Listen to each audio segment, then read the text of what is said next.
My name is Alexandra Pierce, but everyone who knows me calls me Alex. I'm 35 years old, and until about a month ago, I genuinely believed that being the dependable one, the capable daughter, actually meant something to my parents. Then, a single text message arrived that vaporized 2 decades of dutiful effort. It read, "We want a peaceful Thanksgiving with your sister's family this year. Maybe you could skip this one. We need space." Just a few lines of text that drew a clear, brutal line in the sand. I replied with a single word: enjoy. They had absolutely no idea that I had just finalized the purchase of a villa in the south of France, or that I was about to orchestrate a Thanksgiving celebration they would regret being excluded from for the rest of their lives. But before I get into exactly what happened next, I'd love to know where you're watching from, so drop your city in the comments below. And if you think family drama makes your own holidays seem a little more normal, go ahead and hit that like and subscribe button. Growing up as the eldest daughter of Sharon and Richard Pierce, I was practically born carrying the weight of expectation. Our relationship was, on the surface, close, but underneath it was a complex web of unspoken rules. I was the one who followed the map they laid out: straight A student, a cascade of college scholarships, and a career in tech that paid my bills and then some. Yet, despite all my achievements, the family spotlight seemed to have a homing beacon permanently locked on my younger sister, Chloe. Chloe was 5 years my junior, blessed with an effortless charm and a perpetual state of needing something. While I juggled 3 part-time jobs to scrape my way through university, my parents proudly paid Chloe's full tuition without a second thought. When I painstakingly saved for 2 years to buy a beat-up used car, they surprised Chloe with a brand new convertible for her 16th birthday. The pattern was so clear it was practically neon, but for years, I told myself I was just being sensitive, that it was all in my head. "Alex, you know your sister just needs a bit more support," my mom, Sharon, would say, with a placating smile whenever I gently pointed out the glaring disparity. "You've always been so independent and capable." That label, capable, became both my defining strength and my lifelong curse. It was code for being taken for granted, while Chloe was showered with praise for simply showing up. When I graduated with honors from the University of Chicago, my parents came to the ceremony, but they ducked out early to help Chloe move into her new, much nicer apartment that they were, of course, subsidizing.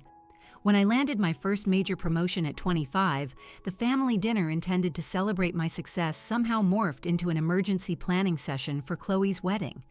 Despite this deeply ingrained dynamic, I diligently maintained the relationship. I made the weekly phone calls. I showed up for every holiday, gift in hand. I was the emergency contact, the reliable backup.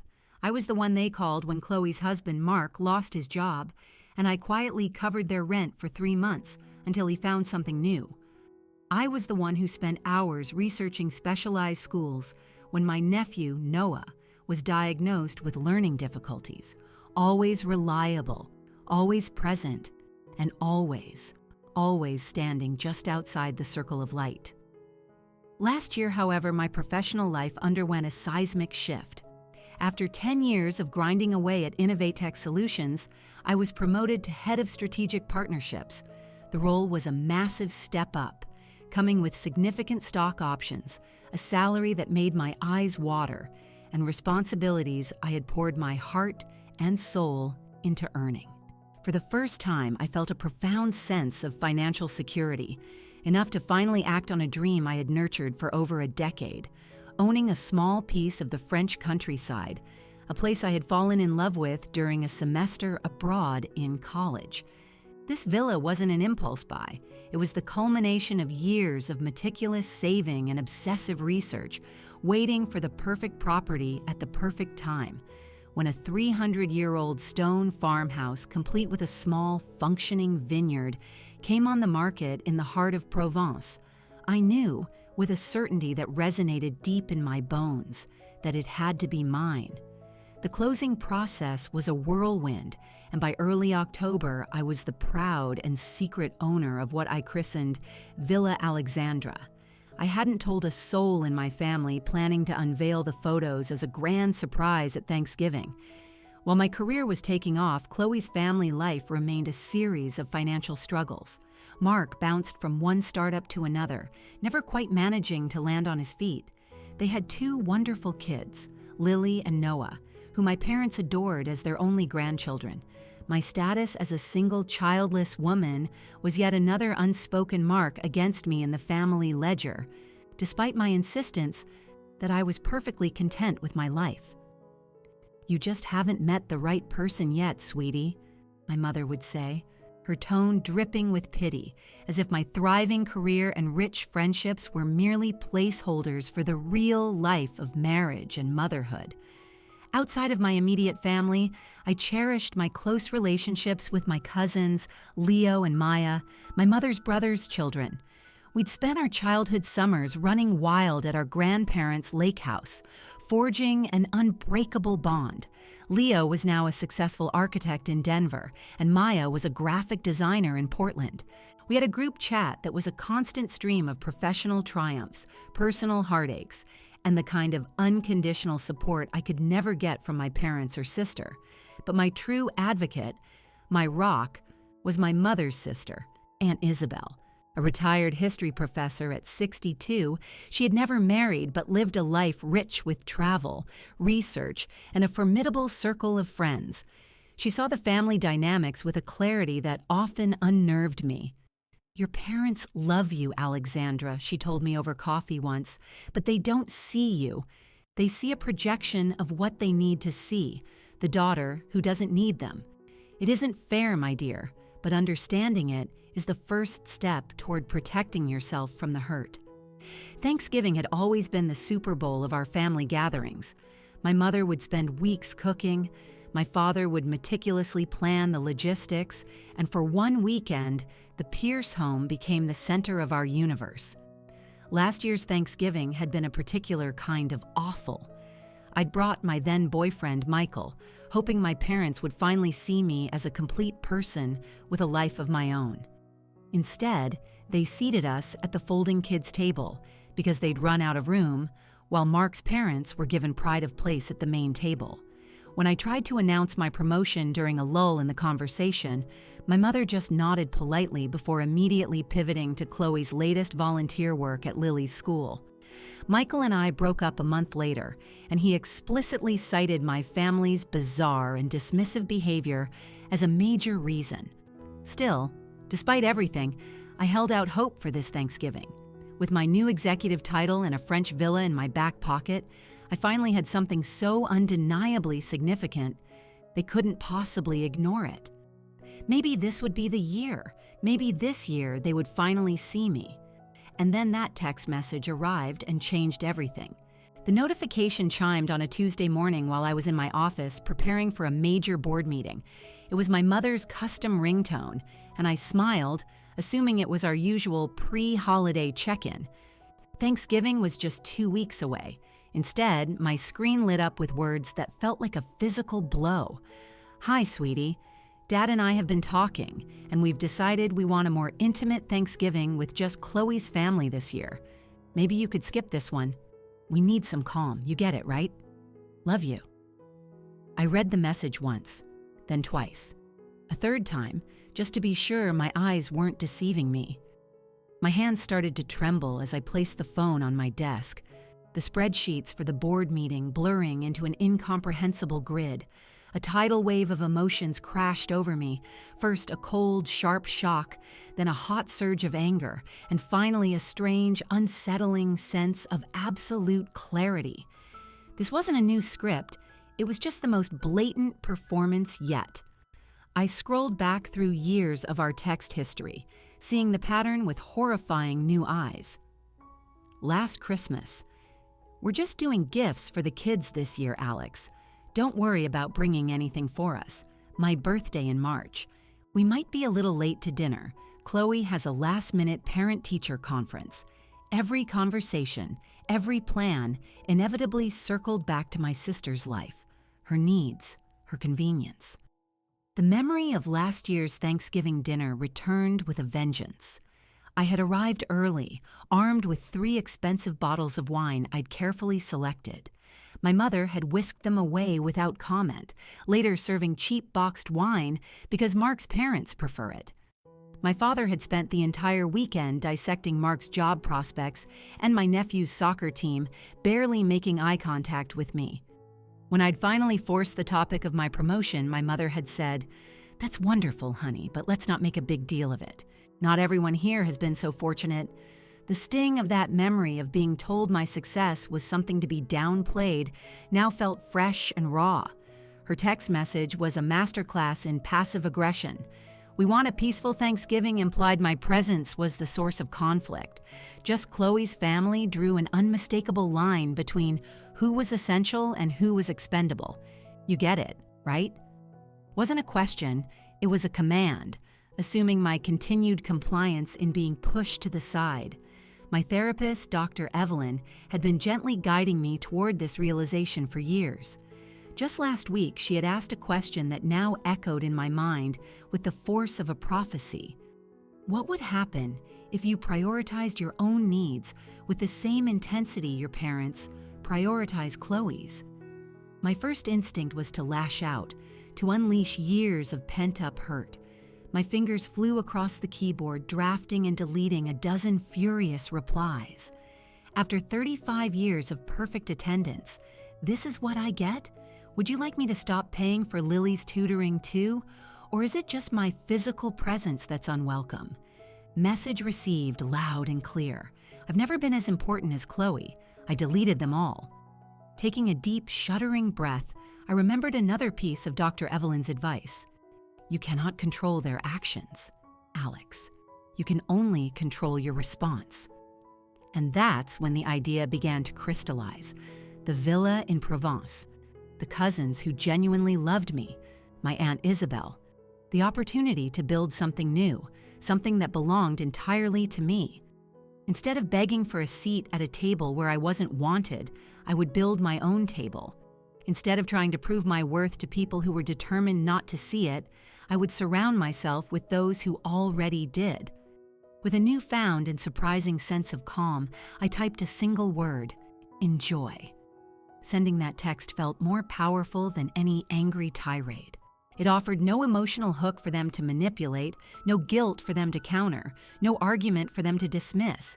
It was simple, clean acceptance, and the first day of my liberation. As I hit send, I felt a tectonic shift inside me. The chronic, dull ache of seeking their approval began to recede, replaced by a fizzing, thrilling sense of excitement. They didn't know about the villa. They didn't know about my plans. They had no idea that their casual, cruel rejection was about to become the catalyst for something truly magnificent. That evening, I sat on my balcony overlooking the Chicago skyline, a notebook in hand, sketching out my own Thanksgiving. The hurt was still there, a tender bruise under my ribs, but for the first time, it was accompanied by a feeling of boundless possibility. Thanksgiving in Provence, I wrote at the top of a clean page. Then I started listing the names of people who saw me, who cherished me, whose company brought me joy, not anxiety. As the list grew, so did my conviction. This wasn't a backup plan. It was a declaration of independence. It was a boundary drawn not with anger, but with self-respect. By the time I went to bed, my heart felt lighter than it had in years. The message that had started my day as a painful wound had, by midnight, transformed into an unexpected gift, the permission I needed to finally put myself first. With only 2 weeks until the holiday, I had to move like lightning. The next morning, I dove into my plan, starting with a call to Aunt Isabel. "They did what?" she exclaimed, her voice a mixture of outrage and sympathy when I told her about the text. "Oh, Alexandra, my dear, I'm so sorry. That is beyond cruel." "Actually, Aunt Izzy, I'm not sorry anymore," I replied, the truth of it surprising even me.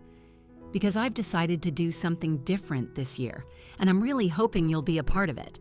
I then unveiled my secret, describing the stone walls, the rolling vineyards, and the charming village near my new villa in Provence. I'm hosting my own Thanksgiving there. and I want you to be my guest of honor."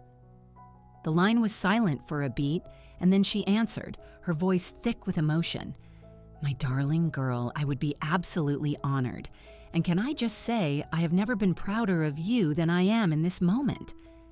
That first resounding yes was the fuel I needed. I called my cousins Leo and Maya next, catching them on a conference call. They immediately put me on speaker. Are you kidding me? Thanksgiving in Provence instead of Aunt Sharon's dry turkey and passive-aggressive seating charts? "I'm booking my flight right now," Maya laughed. "What about your parents? Do they know you're doing this?" Leo asked, always the more cautious one. "They've opted for a peaceful holiday with just Chloe's family," I explained, letting the words hang in the air. There was a pause, and then Leo said, "Alex, this has been a long time coming. We are so in. Count us in." My Uncle Stephen and Aunt Carol, my father's brother and his wife, were just as enthusiastic. Their college-aged daughters, my cousins Zoe and Ava, shrieked with excitement at the thought of a Thanksgiving abroad. Even my mother's brother, Uncle Ben, and his husband Daniel, who typically spent holidays with Daniel's family, immediately started rearranging their plans. As each RSVP flew in, I felt a deep, healing sense of validation. These people, my chosen family, valued me enough to drop everything, book expensive international flights on short notice, and embrace this wild new idea. Their unbridled enthusiasm was like a balm on a wound I hadn't realized was so deep. The logistics were a whirlwind, but an energizing one. I coordinated with a local property manager in France to get the villa ready, ordering extra beds, stocking the pantry, and arranging for a large rental van. I spent hours researching local markets, planning a menu that was a fusion of classic American Thanksgiving and Provençal flavors.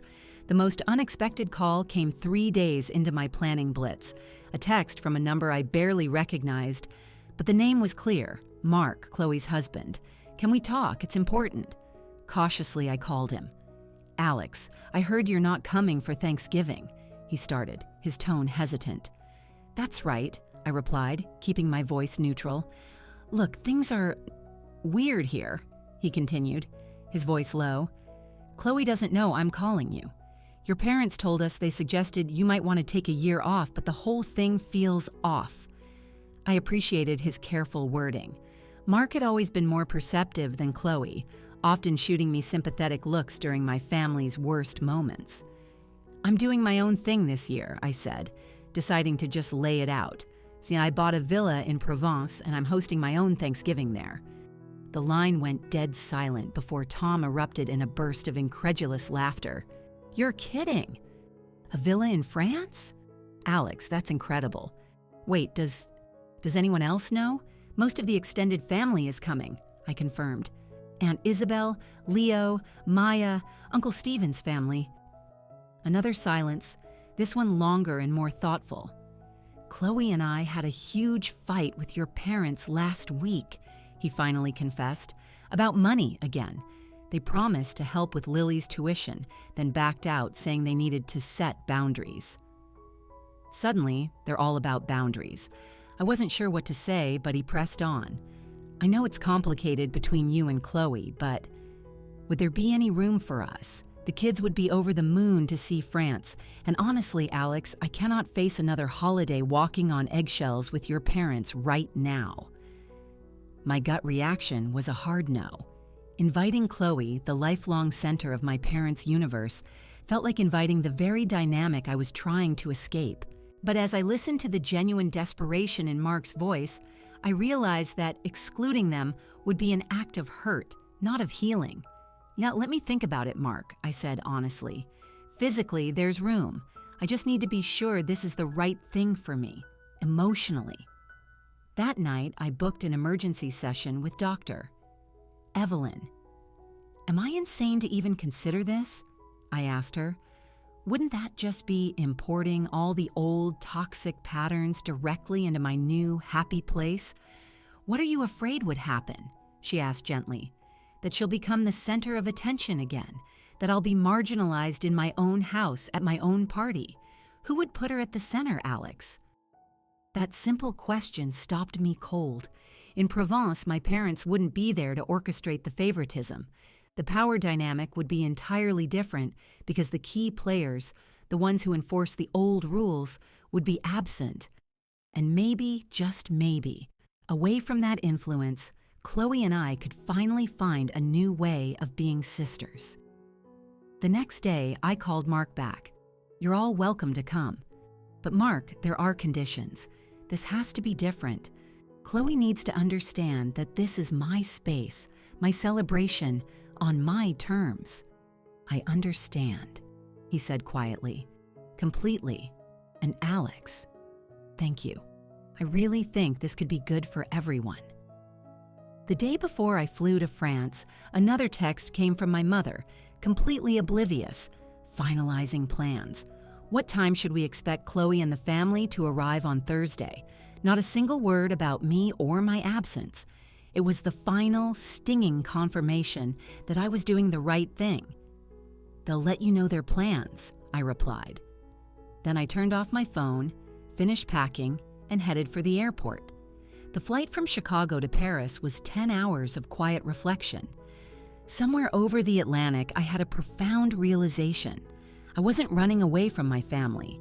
I was running towards a new one, towards an authentic life I was building for myself. Landing at Charles de Gaulle, a sense of profound peace washed over me. I picked up my rental car and started the long, scenic drive to Provence, windows down, breathing in the crisp November air. The villa, nestled among fields of dormant lavender and olive groves, was more beautiful than the pictures. It was a 300-year-old stone farmhouse, lovingly restored. Thick walls, exposed wooden beams, and a massive hearth-like fireplace gave it the authentic charm I dreamed of. I spent that first day just exploring, wandering through the 5 unique bedrooms, the detached guest cottage, and my favorite space, a rustic, functional kitchen with a huge farmhouse table that would soon be the heart of our celebration. The next morning, I drove to the weekly market in the nearby village. It was a riot of color and sound. I filled my basket with local treasures, black truffles, fresh foie gras, vibrant root vegetables, and fragrant herbs. The butcher set aside a magnificent free-range turkey for me. Back at the villa, I began to prep, creating a menu that was a perfect metaphor for my new life. American traditions infused with French ingredients. The arrivals began on Friday morning, and Isabel, Leo, and Maya were first, their cheers echoing in the courtyard as they took in the property. "Alexandra, this is magnificent!" Aunt Isabel cried, hugging me tightly. "You've built something magical here." Throughout the day, the villa filled with laughter and love as more family arrived. The most nerve-wracking arrival was Chloe's. They pulled up as the sun was setting, casting a golden light over the vineyard. I stood on the front steps, my heart pounding. Chloe got out of the car, her expression unreadable. For a long moment, we just stared at each other. Then Lily and Noah burst from the car, screaming, "Aunt Alex!" and running into my arms, breaking the tension. I hugged them tightly, then straightened to face my sister. "Welcome to Villa Alexandra," I said, my voice steadier than I felt. Chloe's eyes scanned the property, taking it all in. "It's beautiful," she said quietly. Then, looking me in the eye, she added, "Thank you for including us." It wasn't the apology I'd once fantasized about, but it was a start. That night, after a tour of the villa that ended with an impromptu party of cheese and wine in the kitchen, Uncle Ben raised a glass. "To Alex," he said, "for showing us all what family is really about." As glasses clinked, I caught Chloe's eye. She didn't look away. She just raised her glass to me in a small, silent acknowledgement. Later that night, I checked my phone for the first time. 3 missed calls from my mother, all asking about Chloe's travel plans. Not a single one asking where I was. The old hurt flickered, but for the first time, it was quickly extinguished by the warmth of the genuine love surrounding me. Thanksgiving morning dawned crisp and clear. I woke before anyone else, a profound sense of peace settling over me. This day was mine. This celebration was mine. One by one, family members drifted into the kitchen, a comfortable, pajama-clad group, so different from the formal, tense holidays of my childhood. We divided the tasks with ease. Leo, Maya, and I handled the main cooking, laughing as we recalled past Thanksgiving disasters at my parents' house. Aunt Isabel offered guidance, while Uncle Stephen and Mark took the kids to the village. To my surprise, Chloe and Aunt Carol worked together, beautifully setting the long harvest table in the dining room. Around 3 o'clock, as the aroma of roasting turkey filled the house, a dozen phones chimed at once. My Uncle Stephen held his up. It was a frantic text from my mother. "Stephen, are you and Carol doing something for Thanksgiving?"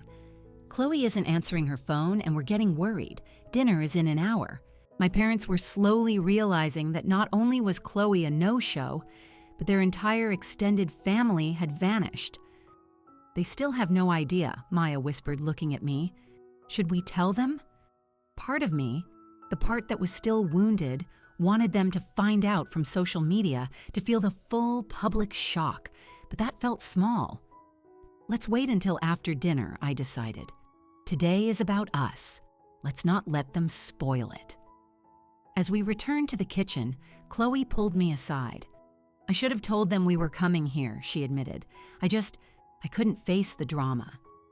"You don't owe them an explanation," I said. "Neither of us do." She looked at me, a strange expression on her face. "When did you get so strong, Alex?" The question caught me by surprise. "I don't know if it's strength," I said. "Maybe it's just self-preservation." "Well," she said, hesitating, "whatever it is, I admire it. And I'm sorry. For a lot." As we gathered around the candlelit table, the room felt alive with joy. I stood at the head of the table, my heart full. "Thank you all for being here," I began, my voice thick with emotion. "You've helped me create something I never knew I needed." Aunt Isabel stood, raising her glass, "To Alexandra, who has reminded us what family should be. Unconditional love and genuine support. We are so proud of the woman you've become." The meal was a revelation. We passed dishes, shared stories, and laughed, truly laughed. When it was time to share what we were thankful for, Tom looked directly at me. "I'm thankful for Alex's generosity," he said, "and for showing us that sometimes the best traditions are the new ones we create ourselves." Chloe, beside him, added quietly, "I'm thankful for second chances."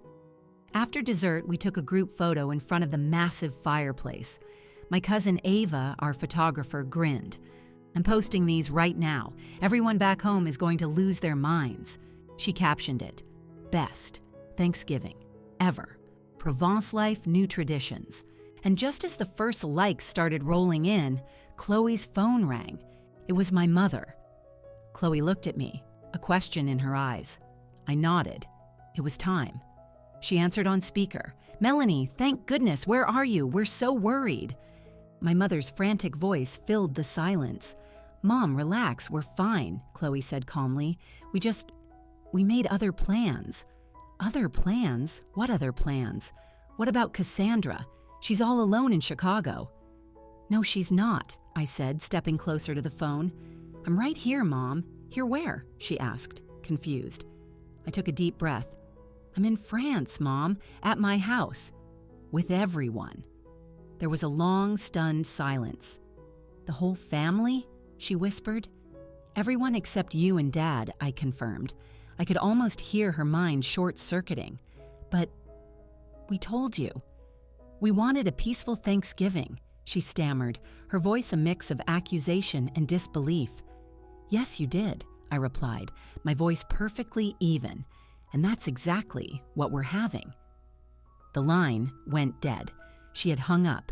Within minutes, every phone in the room began to buzz. The next morning, after a night of ignoring frantic calls, I sat in the quiet study with Chloe. My phone rang again. It was Mom. I answered. "Cassandra, we need to talk about what you did," she began, her voice tight. Do you have any idea how hurtful it was to find out our entire family was together without us? The old guilt reflex tried to kick in, but I pushed it down. Do you have any idea how hurtful it was to be explicitly uninvited from Thanksgiving? I countered softly. That's not what we meant. Then what did you mean, Mom? Skip this one. We need space. Those were your words. There was a sputtering on her end, and then my father's voice came through, loud and angry. Cassandra, this is ridiculous. We have always supported you. Have you? I asked, the words pouring out, no longer in anger but in sorrow.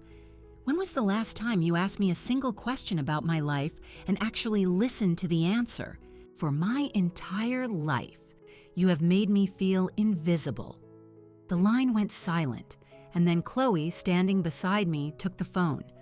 Mom, Dad, it's me, she said, her voice firm. You need to listen to what Alex is saying. She's right. About everything. About how you treat her compared to me. I've seen it my whole life, and I benefited from it, and I'm sorry I never said anything before. The silence that followed her confession was the most profound I had ever heard. It was the sound of a worldview cracking. I don't understand, my mother finally whispered, her voice trembling. We love you both. I know you do, I said gently. But love without respect isn't enough. What do you want from us? My father asked, his bluster gone, replaced by genuine confusion. I want you to see me, I answered simply. Just me. Alexandra. There was a long pause, and then my mother spoke, her voice small but clear. We can try, I don't know how, but we can try. It wasn't everything, but it was a start. That's all I'm asking, I said. And if you're willing to try, then you're both welcome to join us next year. Here, at the villa. In the months that followed, things began to change, slowly. Our phone calls became more balanced. They asked questions. They listened. It wasn't perfect, but it was progress. As the next Thanksgiving approached, my parents accepted my invitation to Provence. When my mother arrived at the villa, she looked around at the bustling, happy home I had created. Then she looked at me, her eyes filled with a new kind of understanding. This is extraordinary, Alexandra, she said. You've built something so beautiful here. I am so proud of you. And standing there, in my own home, surrounded by a family I had redefined, I finally felt whole. I had learned that sometimes the greatest act of family love isn't quiet compliance, but courageous truth, and that the most beautiful traditions are the ones we have the strength to build for ourselves. Have you ever had to create your own holiday traditions when family expectations became too much? I'd love to read your story in the comments below, and if this resonated with you, please give it a like, subscribe for more stories, and share it with someone who might need a reminder that it's okay to build your own table. Thank you for being on this journey with me.